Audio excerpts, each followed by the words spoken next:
बोला गोल्लर बिजाड़ की।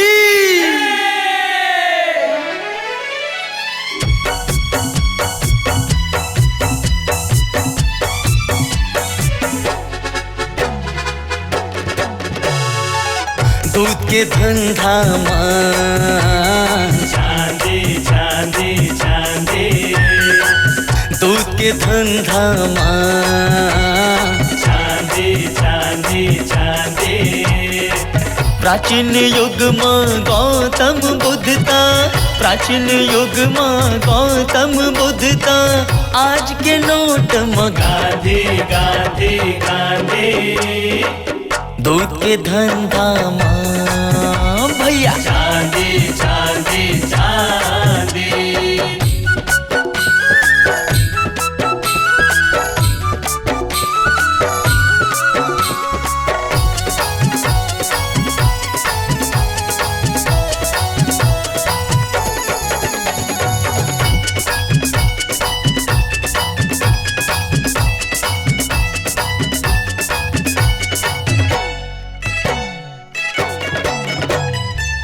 परिया खार नदिया कछार, चिन्ह गाय चराथे, वो कर गैया के अमृत आसन, दूध आरुग बन जाते।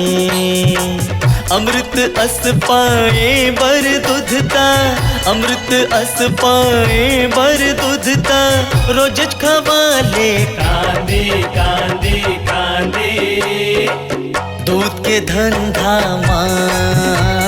चांदी चांदी चांदी।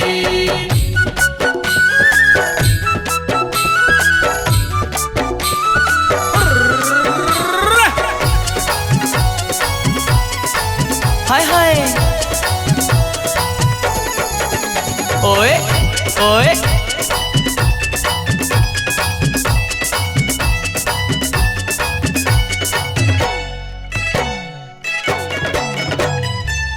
उन बर रोटी झल खवा, गोबर गुह बन जाते।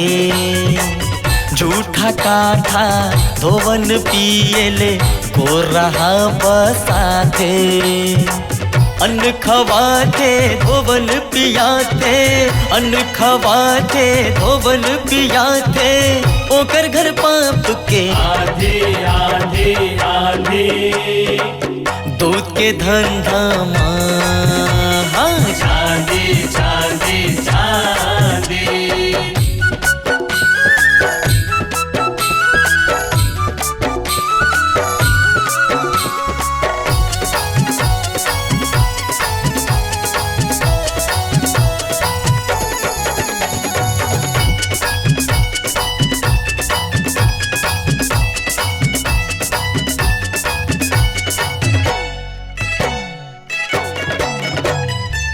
दूध में पानी जिन मिझारे, दरुहा उम हो जाते। किस्म किस्म के जर बीमारी, दवाई सब दिन खाते। पानी मिला के बेचते दूधता, पानी मिला के बेचते दूधता, वो कर घर काठी के मांदी मांदी मांदी। दूध के धंधा कैसे चांदी चांदी चांदी।